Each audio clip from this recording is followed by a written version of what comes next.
You're listening to a weekly podcast made by Miami Dolphin fans for Miami Dolphin fans. Your source for entertaining Dolphin news, insight, and general conversation. Here's your host, Michael Fink. Hey everyone, this is Mike. The Finfans podcast is part of the DolphinsTalk.com podcast network. And it's Thursday evening, and I'm here with Louis Ragone. Hello, Dolphins. And Kirk Marks. Hey, Finfans. So, Kirk, you are a season ticket holder, and you travel down to the home games from New Jersey. I got to ask you, with the team rebuilding, some people will say tanking, I say rebuilding. With the team rebuilding, do you feel like you're getting robbed? Do I feel like I'm getting robbed? Yeah, I mean, you're not getting any wins for your money. That's good, Mike. That is a great question, and I was getting a little spoiled because last year we won a majority of the home games. Right. And I was happy about it. This year, we knew what we were getting into. There are so many other things that I do besides going to that game on Sunday that make up for some of the disappointment, but there's a loyalty thing that I just can't get rid of. So no matter how good they do or how bad they do, my love of the team is going to make me continue to root for them and go to these games. So I don't feel like I'm robbed because I see the bigger picture and I know that there's going to be good games coming ahead, and that's what I'm really looking forward to, and watching the rookies. Yeah. I mean, that's the thought process I would have. I would be going to watch the team mature. Yeah, that's a great question. Seeing. Yeah, but I know a lot of people, that are season ticket holders are complaining. And I really think it's an individual thing because, I had season tickets forever, and never once in the back of my ticket did they stamp they promised me a win. They're not on my tickets either. Yeah, no, I don't remember seeing that. So I just wondered, if you felt that you were obligated to see wins. I don't know. And that is a great question, Mike. It really is. I mean, if you think about that for a minute, just the fact that Kirk travels from out of town on top of that. I mean, there's a lot of local fans, obviously, that come from Broward, Dade, even West Palm Beach. And, for them, it's a whole day situation. For Kirk, it's a whole weekend situation. So it's a great question. I know I was laughing about it, but it really is a good question because I'm sure, any real Dolphin fan probably doesn't think on those terms, but it is, it's kind of this season more than ever. It is an interesting take on it. Well, depending on your attitude, it can be pretty tough to sit through. Yeah, exactly. Really, it can. So, especially the second halves, right? Yes, it's been rough. Anyway, when did you become a season ticket holder, Kirk? I think right now I'm in my 5th season. And how long have you been a fan? I've been a fan since I'm going back to right in the beginning, maybe a couple of years, right before the undefeated season. When they played Dallas in the Super Bowl is when I became a fan.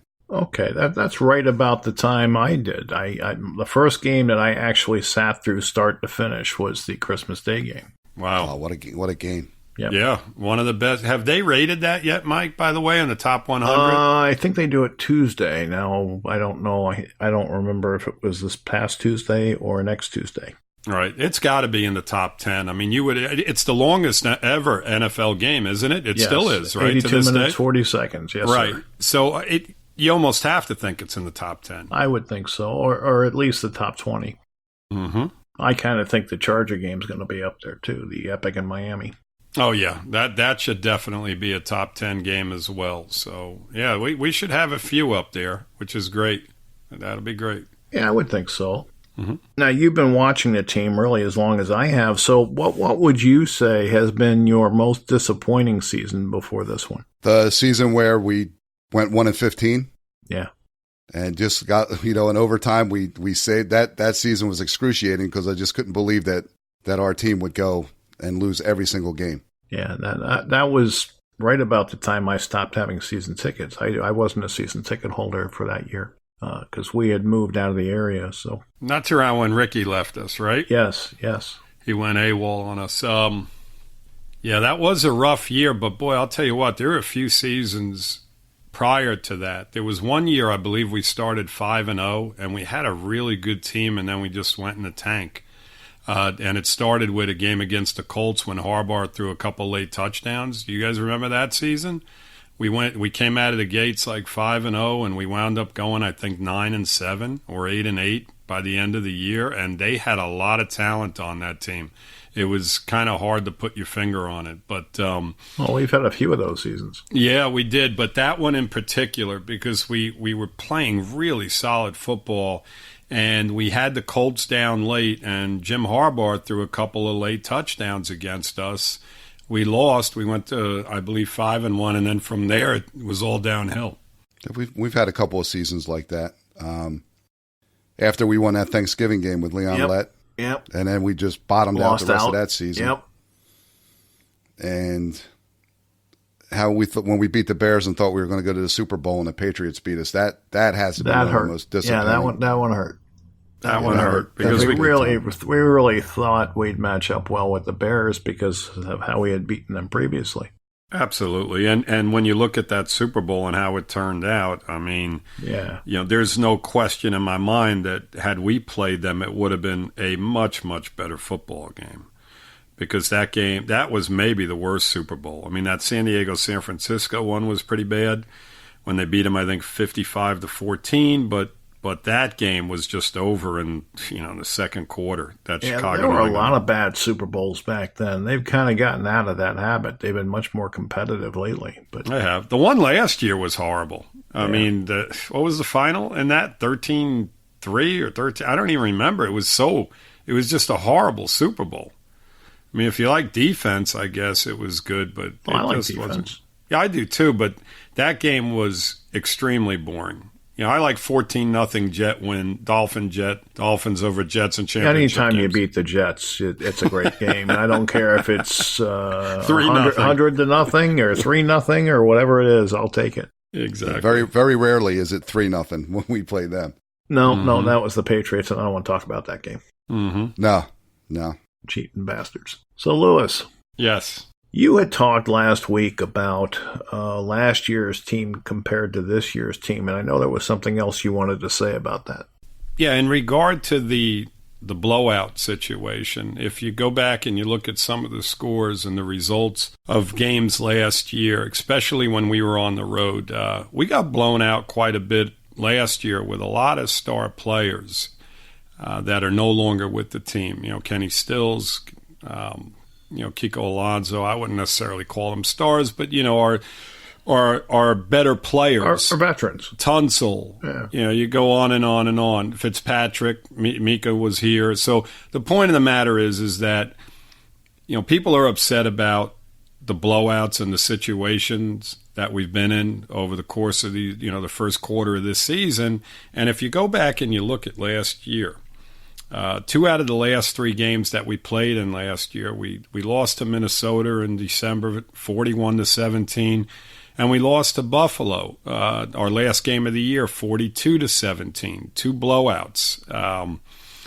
Go back to the Green Bay game, we lost that one, 31-12. You go back a little bit further to that, I believe it was a Thursday night game against the Texans, and we lost that one, 42-23. And my point is that with all of those veteran players that we had last year and the money that was being paid to those guys, this team is not playing all that much worse than the team that we had last year. So, as Dolphin fans, if you go back and if you think that we've had just this tremendous drop-off in regard to how we're playing football, it really isn't that far off. We also lost to New England 38-7. 38-7. And I mean, we scored our touchdown in that game, Mike. It's funny you mentioned that one in the fourth quarter. I mean, I think we were down 38-0 in that. Yeah.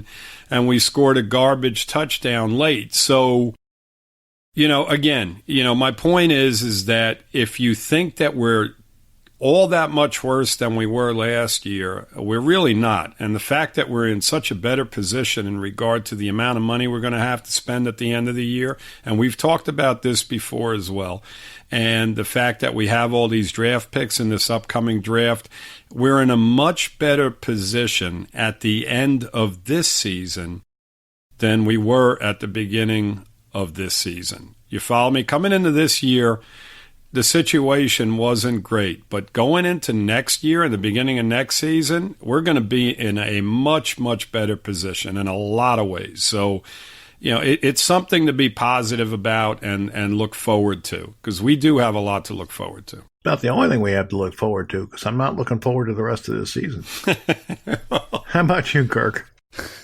They can't get, well, I'm not going to say it can't get over it quick enough, because I don't like to rush time. I hear you.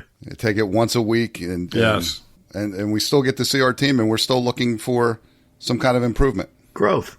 Yep, looking for growth. So that's, some diamonds in the rough as well, possibly. I can't say I can't wait for free agency and the draft. I'm looking forward to it, but I'm also looking forward to the rest of the season we have left, because we waited all that offseason to get to this point. Exactly. I'm looking at the roster, Mike, from last year, and we went out, we signed Amendola. He was our leading receiver with like 600 yards. And I mentioned Kenny Stills already. We had Bolden, we had Osweiler, who we signed to a pretty decent contract for the 1 year, right?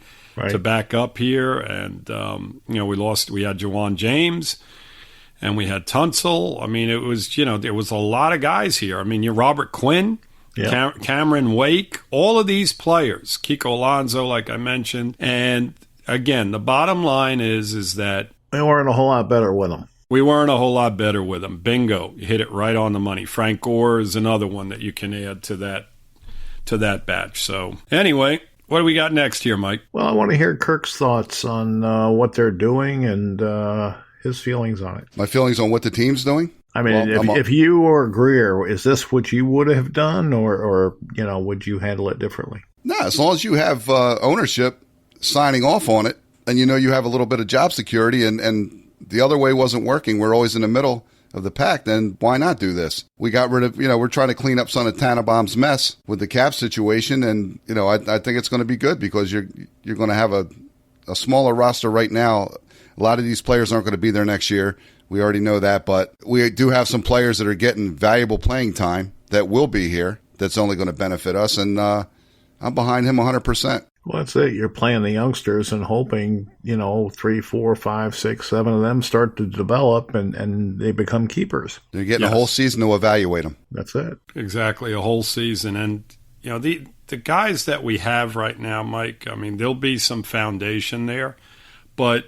And I stress this all the time during our podcast. They have to get playmakers. They really, they have to get guys on both sides. Anybody who's watching this team has to agree with that. Exactly. Yeah. And if all the guys that I mentioned last year, you look at the Kenny Stills who we brought in, a few years back, and the Danny Amendolas. Those guys are pieces to a puzzle. They're not necessarily game changers, and that's what this team has been lacking. And I've said this over and over again since, a Ricky Williams type of player. He was our last big offensive player that changed games and that you had to prepare for and you had to work around him. And when you have... Or a Jason Taylor. Or a Jason Taylor on the opposite side. I mean, Wake to a degree. You have to change your offensive game plan when you're going against him on the one side. But Taylor was a dominant player. So, yeah, more to a degree with him.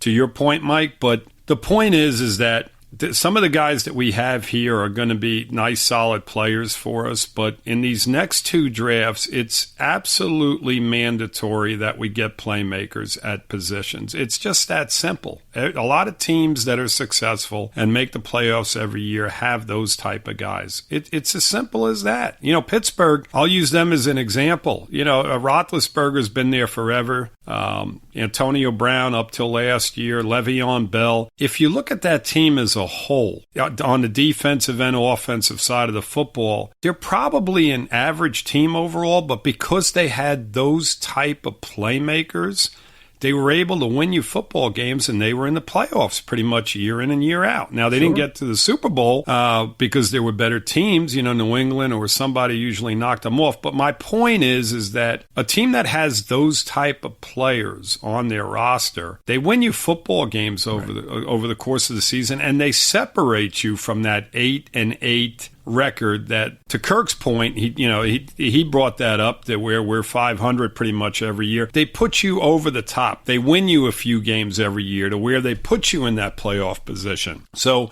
that's what we need to get. We absolutely have to hit on these next couple of drafts. There's no question about it. I would agree. Well, thank you. Can't argue with it, right? I mean, we've been without impact players for quite a long time. We get one here, one there, but we don't have collectively a group of impact players. You think back to the Killer Bees, and you had 4 or 5 impact players on that defense. Yeah, you had a few Pro Bowl players every year. You're absolutely right. Yeah, you think back to the no-names, and the same thing applies, and you just don't have that anymore on the offense or on the defense, and that's why we've been where we've been. Right. Our offensive line had, 3 Pro Bowlers every year on yes. that, on the 70s teams between Evans and Little and 2 Hall of Famers. And Langer, 2 Hall of Famers, and then you had, Hall of Fame running back, a Hall of Fame quarterback, Hall of Fame wide receiver. I mean, that says it all right there. I mean, honestly, out of the last 20 years of this franchise, how many guys are going to make it to the Hall of Fame that we've had come through year in and year out on those rosters? How many guys do you think even have the possibility of making it? I mean, Kirk. I think there's 2. You want to ask Kirk? He can answer. Yeah, sure. Let Kirk, and then... That's a tough question. Kirk's not ready for it. Well, go ahead, Mike, until Kirk can come up with something. Well, I think there's 2. I think there's Cameron Wake, who's borderline. Okay. And I think Zach Thomas, who's probably borderline as well, but I think he'll make it. Yep. I agree with you. I'd agree with Zach, too. I mean... Other than those 2 guys, I mean, honestly, with all the players that we've had over the last 20 years, there is nobody. And I mean, I don't know how many franchises. Richmond Webb. In the NFL. Yeah, Webb. Mm-hmm. But Mike Webb was, not a skill position player. No. But yeah. Regardless of that, if he's a Hall of Fame player, he's a Hall of Fame player. But when did Webb retire? I mean, over the last 20 came in at 90. He came in 90, so he was here maybe right at near the end of his career, around 2000. How many years did he wind up playing, Richmond Webb?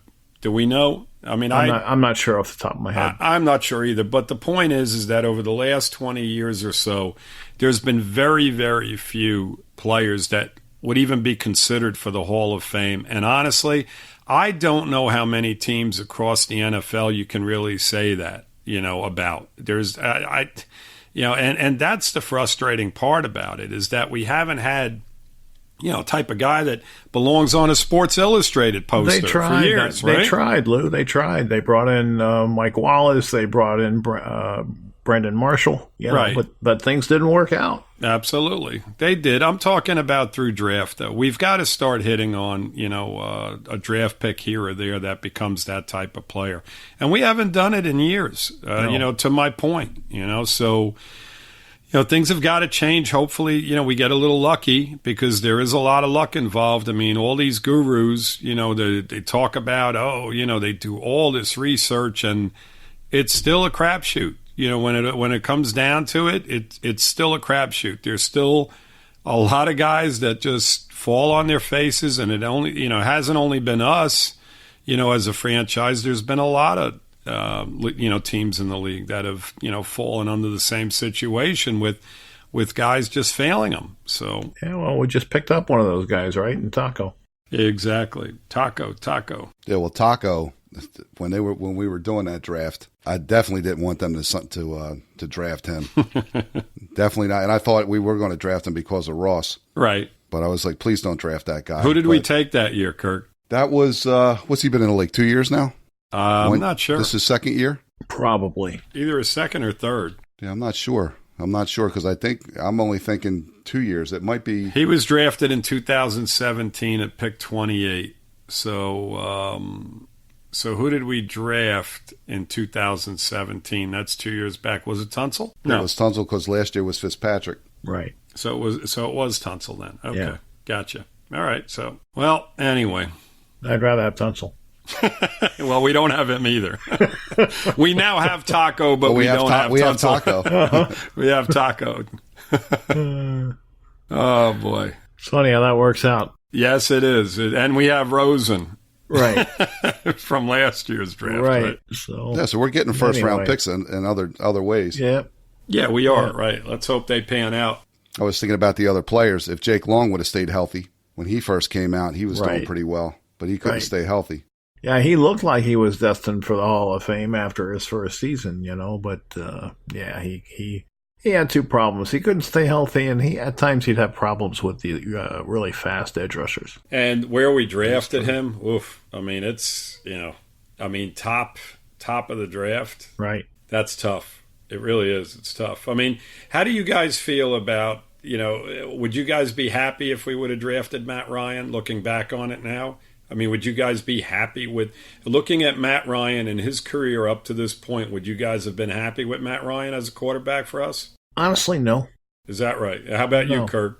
I think he's just above average. I don't think he's a superstar. Right. I think I'm on the same page with you.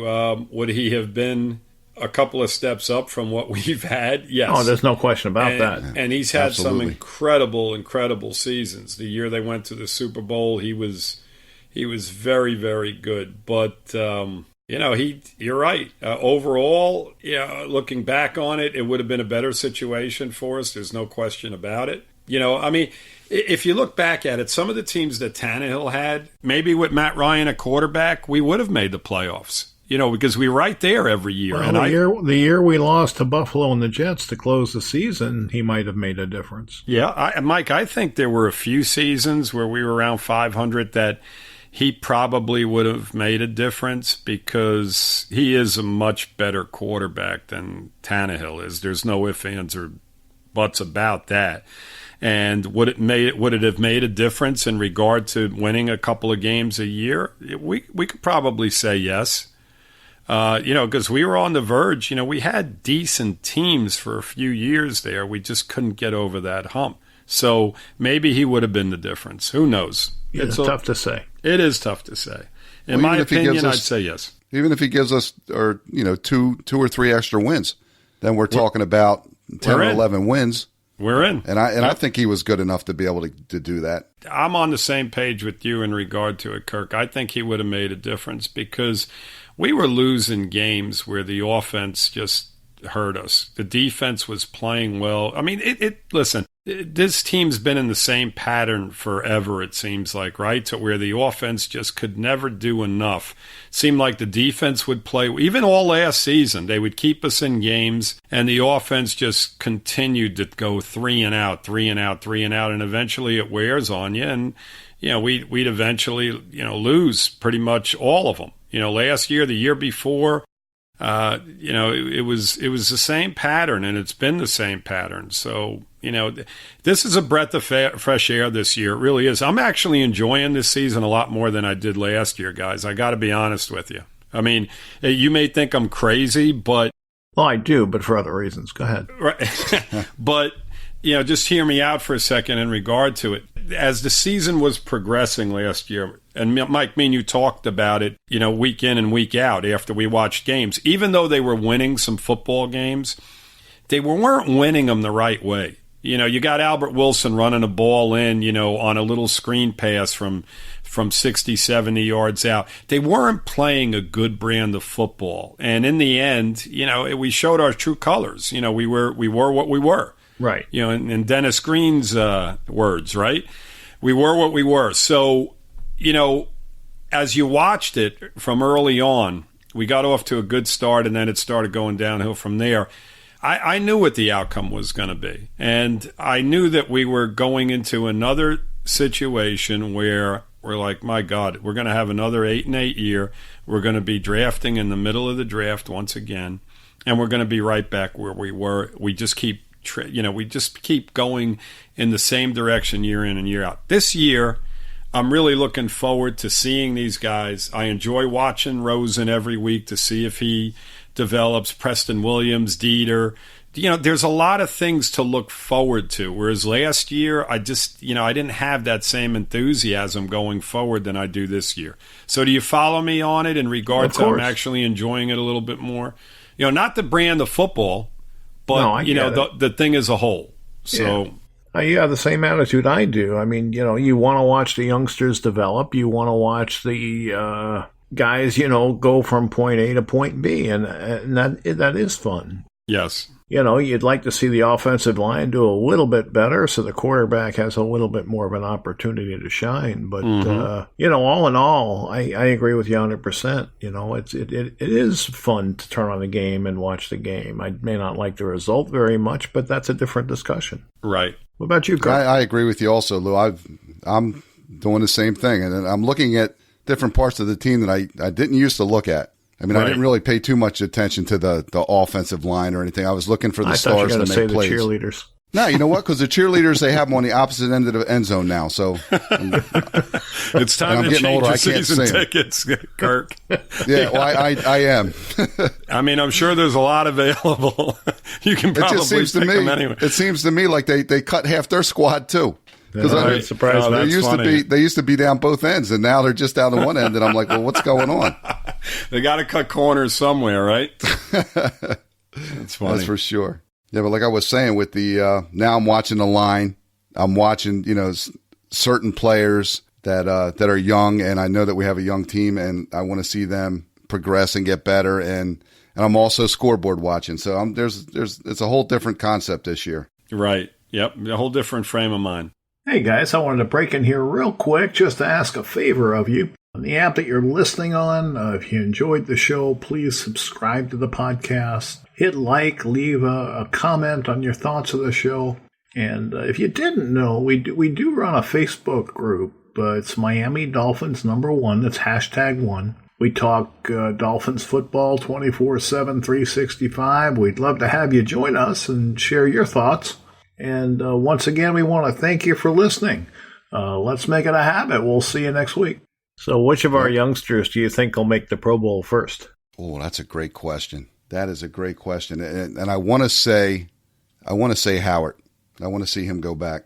But if you're talking about like Baker or any of those kind of guys. Yeah, I think he meant the younger guys. Younger guys. I would say Baker, once he, everything calms down and slows down for him with him making all the calls and everything and what they're asking of him, I think that he has a good chance. What about you, Lewis? That's a really good question and a tough question. Because it is so early for a lot of these guys. But I would have to say Wilkins. I think that he's going to wind up becoming I would agree with you. An extremely good defensive tackle. I think Dieter's going to be a solid player. I mean, your question was Pro Bowl player, who will be the first. And you know what? None of these guys may never make a Pro Bowl. But I think that the guy that's going to wind up being the best among all of the young guys will be Wilkins. And Preston Williams has the ability to become a very, very good player as well. I mean, I'm very excited about him as a football player. Just the simple fact that he's been starting since day one as a rookie free agent says enough about him. And, Parker's had a decent year, but Williams has been right there with him. I would say that they've both been pretty solid. They've both dropped a few passes, but it's not like Devontae Parker, who's now a seasoned veteran, is head and heels above him at this point. I think they have the same capabilities. I think Preston Williams may wind up being even a better football player. I would hope he develops. You would hope. But Parker's their #1 draft pick, and Williams is a free agent, an undrafted free agent draft pick. So just the fact that we're even comparing them tells you something. So, of course, but again, to answer your question, Mike, I think Wilkins will probably wind up being the best among the young guys right now. Yeah, and I would agree with you. Baker's a good choice as well, but I've been very, very disappointed in how he's played up to this point. He's taken a step backwards. His grades are one of the lowest grades on the defensive side of the football for our team at this point. As a matter of fact, Mike, he is the lowest, isn't he? Or he's doggone right near the end of the bottom. He's down there. He's down there. I don't know that he's the lowest. Yeah, I mean, he's so he's got to step up his game at this point. I think. All of our good defenders are struggling for the most part. Right. Howard's struggling. He's struggling. So, it is what it is. Kirk, I think, has an answer as to why Baker's struggling a bit, right? Yeah, absolutely. I think that they put too much on his plate, and he's not reacting fast right now. He's thinking too much. I think after a few more games, you'll see his stats and numbers go back up because he'll start getting back to his instincts, and because he's got to call those defensive plays, and he's got other stuff on his plate that he didn't have before. Right. He's playing a different position basically. Yep. And what he has been, right? Yep. And I think that once it it starts to be a little bit more clearer for him, he'll start taking off again. Mm-hmm. Well, I'm not worried about what's on his plate because he looks like he can eat. Not as much as Wilkins. No, not as much as Wilkins. Or Webb. Webb's a pretty big guy. Yeah, he is. Holy cow. Yeah. All right. Anything else you guys want to add before we run? Yeah, I do, Mike. I mean, we were talking a little bit about, looking forward to the draft next year. And, I just wanted both of your thoughts on where we should go with those first 3 picks that we have. What do you think our priority is? Not so much what the team's thoughts are, but in both of your minds, where do you think we should go in regard to our draft picks that we have in the first round next year? All right. Well, I think that since it's a really good quarterback class, and I don't anticipate us drafting in the top 5 for I don't know how many years, this is an opportunity for us to get one. Mm-hmm. And I think that with that first pick, we should take a quarterback. After the quarterback, we need a pass rush. We definitely need a pass rusher, and I know there's a couple of good ones out there. Chase Young's out there. There's a few, but I think that we need to go there, and then offensive line. But, that my opinion might change on that based on if we can get a couple of linemen in the free agency period, a couple of good linemen. Mm-hmm. Then I'd be looking for you're talking about playmakers, looking for a wide receiver. Mm-hmm. And I know there's a couple of good wide receivers there, and if it just falls to us the right way, depends. I think we should take after the quarterback. We should take the best player available. Right. So it's kind of tough right now. I'm pretty sure that my answers might change after free agency. I want to see what holes we can fill. Yeah, well, that's the thing. We don't know what they're going to do in free agency, and that certainly could change your priorities on draft day. Yeah. But as we sit today, I do agree quarterback has to be a priority. I think offensive tackle has to be a priority, and I think defensive line and edge rusher has to be a priority, or outside linebacker, depending on what defense they're going to play. Mm-hmm. I mentioned to you before, Lou, I think I would prioritize the defensive lineman over the offensive tackle if we're talking a high draft pick. Right. Yeah, I'm in agreement. There's no question. I mean, I put more emphasis on the offensive line because of how bad we've been and the fact that we probably need 2 tackles.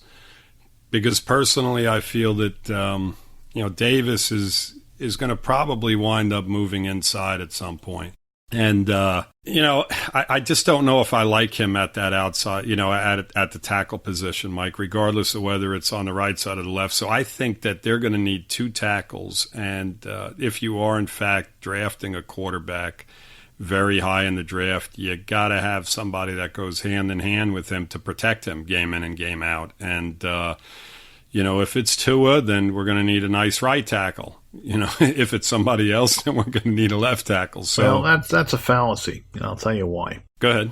Most of your better edge defenders are going to be on the left side. So you need a good left tackle anyway. Right. With that said, I think they would probably, if they need to, and they know they need to, then they're probably going to look to get one in free agency and then probably the other one pretty high in the draft. In the draft, yeah. So, but we do need an edge. We do need a guy putting a pass rush on. We probably need 2 guys on both sides of football. We're going to need defensive ends as well. So, if you look across to the defense, you're in the same situation. You're going to need 2 guys. I think we need 2 defensive ends. Charles Harris has just fell off the. My God, we haven't spoken about him at all. It's because there's nothing to say. There's nothing to say. Exactly. It's like the guy just disappeared. He's like, oh, does he even play for us anymore? You never hear his name over the court. I don't even see him on the field. Is he even playing at this point? He's got to be out on a lot of plays. He must be getting replaced because, honestly, I don't see him anywhere on the field. His snap counts have dropped. Yes. Okay, so to my point, we may need 2 defensive ends as well. So there's a lot of needs on this team, the offensive tackle position, both of them, and the 2 defensive end positions. So now we know they're not going to fill all their needs next year. It's going to be virtually impossible. Absolutely. Unless we get, Mike, with our first, because we do have, 7 draft picks in the first 3 rounds. I mean, unless by some miracle of God we hit on every single one of them. And that would be a miracle. And they're at a need position, every single one of them, then, yeah, you're absolutely right. It's not going to happen. But, to Kurt's point, we do have free agency to fill a few of the needs. And then the following year, we have 2 number 1s as well.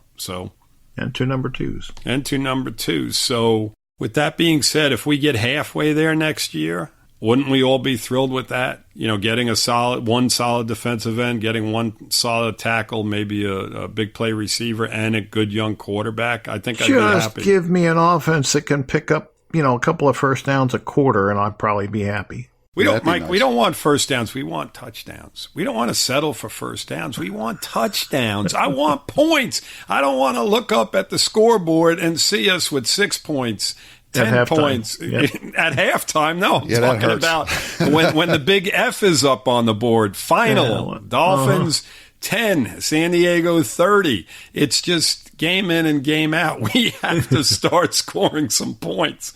And to your point, I mean, I'm only joking, but yeah, you're right.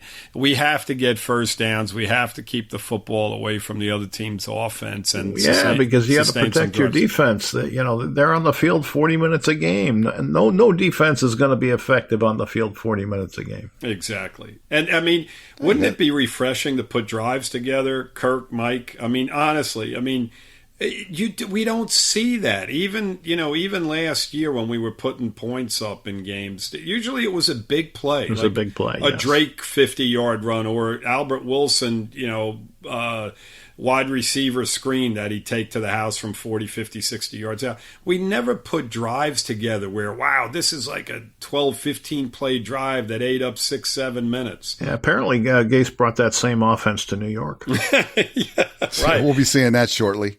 Yeah, exactly. Oh, that's going to be such a fun game. Wouldn't it be great to go up there and beat them? Holy cow. Well, I know they have that up here. They have that MetLife takeover. Right. So I saw something where they had already sold 500 tickets, but they want to sell a lot more. That place is crazy. They usually get a few thousand up there. Mm-hmm. They do. Well, I'm sure they're thrilled with Gase up in New York right now. Really. Oh, yeah, I'm sure they're thrilled. Mm-hmm. You know how the New York press is. They don't want to hear nothing about patience. Not at all. Well, then I just saw something today with Darnold saying something like, you want to make sure he doesn't go out in the field and die. So there's you guys should look that up when you get a chance if you haven't seen that already. Worrying about his spleen exploding or some kind of something or other that goes with that mono that he had. Yeah, what week do we play the Jets? Is that right after Washington or is that later? Now, we play them the weekend of November 3rd. November 3rd, so we've got about a month before we play them. Yeah, we've got a ways. That's 4 or 5 games down the line. So, yeah, Darnold will definitely be back for that game. So, it'll be fun. All right, guys. All right. That's a wrap? That's a wrap. Thanks for joining me tonight. My pleasure. And my pleasure also. Thank you to everybody for listening. And we'll be back next Wednesday. We're not going to have a Monday show this week, so we'll be back next Wednesday, and we'll do it again. Fins up, everybody. Fins up, Dolphins. Fins up. All right, so that's our show for this week. I just want to remind everyone that the Finfans podcast is part of the DolphinsTalk.com podcast network.